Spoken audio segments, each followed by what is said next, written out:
Namaskar and welcome back to the channel. So we're back to read this book which is called Biochemical Aspects of the Neurological Disorders.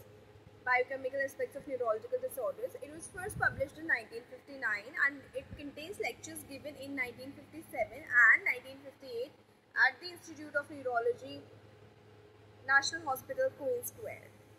So we began with the chapter called The Biochemistry of Coma in previous videos, and we have covered some etiology of coma at that time which was understood.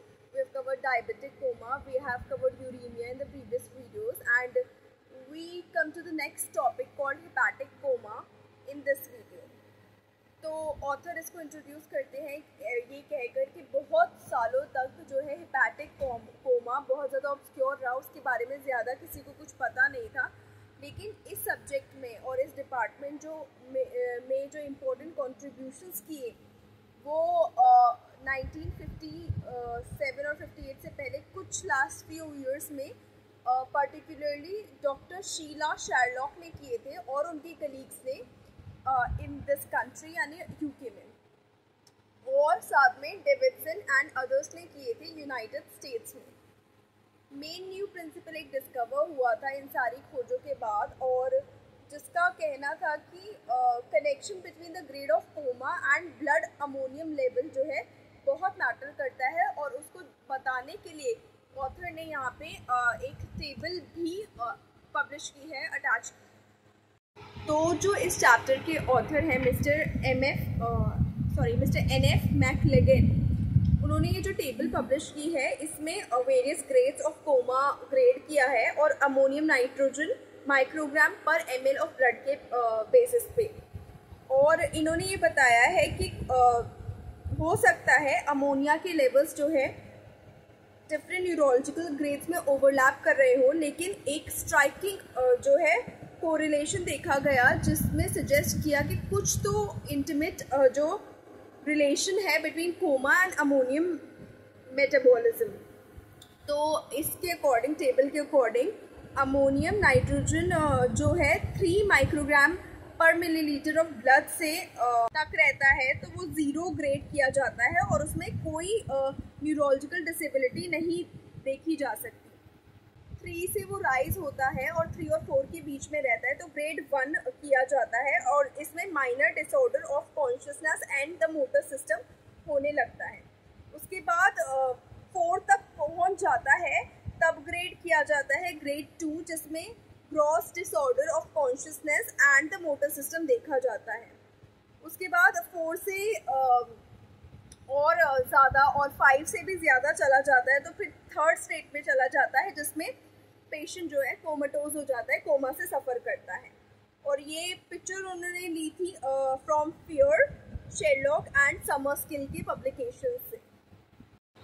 तो उस वक्त जो technique थी ammonium estimation की वो बहुत ज़्यादा elaborate थी अनफॉर्चुनेटली, और ये इसलिए थी क्योंकि रैपिड अमोनिया प्रोडक्शन होता था शेड ब्लड में, और इसकी वजह से उसको चिल्ड वेजल्स में कलेक्ट करना बहुत ज़रूरी था in presence of carbon dioxide. Alternatively serial estimations perform कर लिए जाते थे एंड रिजल्ट्स जो है एक्सट्रैपोलेट बैक कर लिए जाते थे टू 0 टाइम, मतलब 0 टाइम तक वो गेस कर लिए जाते थे कि हाँ तब से ये होगा ये होगा ये होगा, सीरियल में कर लिया जाता था। डॉक्टर शेरलॉक और उनके कलीग्स ने जो इंटेंसिव स्टडी की थी उसमें ये पता चला था कि अमोनियम जो है बेसिकली इंटेस्टाइन्स में अराइज होता है। सबसे पहले कैसे अराइज होगा, वहाँ पे जो कंटेंट्स है उसके ऊपर बैक्टीरियल एक्शन जो होता है उधर से अमोनियम निकलता है, उसके बाद वो लिवर तक जाता है बाय पोर्टल वेन, और अब क्या है नॉर्मल पेशेंट है तो चलो जो सर्कुलेट होके ये फिल्टर होके एक्सक्रीट हो रहा है वो हो रहा है, लेकिन ऐसे नॉर्मल लोगों में, लेकिन ऐसे पेशेंट्स में जिनमें या तो लिवर फेलियर है या फिर एक्सटेंसिव कोलैटरल सर्कुलेशन है जैसे कि हेपेटिक सिरोसिस के केस में होती है, तो ये अमोनियम अक्यूमुलेट हो जाता है ब्लड में इंक्रीज्ड अमाउंट्स में। अब ये व्यू कुछ ऑब्जर्वेशंस ने भी सपोर्ट किया। वो कौन सी ऑब्जर्वेशंस थी? वो थी कि जब हम सिरोसिस के केस में पेरिफेरल वेन्स से ब्लड लेते हैं तो उसमें हमें अमोनियम हमेशा हायर मिलता है। कौन सी वेन से? जो हिपैटिक वेन्स में ब्लड है, यानी हिपैटिक वेन्स में अमोनियम की एक सर्टेन कॉन्सेंट्रेशन है, लेकिन उससे बहुत ज़्यादा पेरिफेरल वेन्स में मिलेगी अमोनियम की concentration in cases of cirrhosis, liver cirrhosis के केस में। इसीलिए ब्लड अमोनियम लेवल जो है ड्रामेटिकली रिड्यूस कर सकते हैं हम कुछ चीज़ों से, बाय कैसे, limiting the intake of nitrogenous food and by the oral administration of antibiotics. इनसे ब्लड अमोनियम काफ़ी लेवल तक रिड्यूस हो सकता था और हो सकता है। कि एक्सपेरिमेंट्स में ये भी पता चला कि जब इंजेक्शन ऑफ अमोनियम देते हैं एनिमल्स में तो वो कोमा प्रोड्यूस कर सकता है। और साथ साथ ये भी पता था तब कि जब ब्रेन जो है नॉर्मली अमोनियम को रिमूव कर देता है from the arterial blood by probably converting its to glutamine, और ग्लूटामीन जो है हाई कॉन्सेंट्रेशन में प्रेजेंट होता है नॉर्मल ब्रेन में। हिपैटिक कोमा में ग्लूटामीन की कॉन्सेंट्रेशन जो है सेरिब्रोस्पाइनल फ्लूइड में इंक्रीज हो जाती है और साथ साथ ब्लड अमोनियम लेवल भी इंक्रीज हो जाती है। यहाँ पे एक क्रेब्स सिट्रिक एसिड साइकिल की पिक्चर ऑथर ने पेस्ट की है जो in relation to ammonium uptake by brain, जो उन्होंने ली है फ्रॉम शेरलॉक के डॉक्यूमेंट से, तो वो मैं यहाँ पे लगा दूंगी एंड उसको हम फिर देख सकते हैं। उसके बाद ब्रेन ऑक्सीजन कंजप्शन जो है रिड्यूस हो जाता है हिपैटिक कोमा में, लेकिन ये रिडक्शन जो है वेल कोऑर्डिनेटेड नहीं होता ब्लड अमोनियम लेवल्स से। तो क्रेब्स साइकिल के बेसिस पे बहुत सारी थ्योरी सजेस्ट की गई कि इंक्रीज इन ब्लड अमोनिया कैसे इंटरफेयर कर सकता है सेरेब्रल मेटाबॉलिज्म से। 3 पॉसिबिलिटीज़ इंडिकेट की गई हैं इस फिगर में, मतलब कि पायरुविक एसिड से यदि एसिटाइल कोएंजाइम ना बने तो, कोएंजाइम ए ना बने तो शायद सिट्रिक एसिड ना बने, या कीटोग्लूटारिक एसिड से ग्लूटामिक एसिड कितना बन रहा है उस पर भी डिपेंड करते हुए बताया गया है, या ऑक्जेलो एसिटिक एसिड से एस्पार्टिक एसिड कितना बन रहा है, कितना इंटरचेंज हो रहा है, ये भी डिपेंड करते हुए बताया गया है। लेकिन ये ज़्यादा थ्योरी स्टिकी नहीं, क्योंकि इन पे शायद उतनी डिटेल स्टडीज़ नहीं हुई या उतना प्रूव नहीं कर पाए। तो ऑथर का कहना है कि क्रेब्स साइकिल में स्टार्व कर दो भले से आप supplies of pyruvic acid, oxaloacetic acid और कीटोग्लूटारिक एसिड, इनकी सप्लाईज मत दो by conversion to alanine, aspartic acid और ग्लूटामिन एसिड रिस्पेक्टिवली।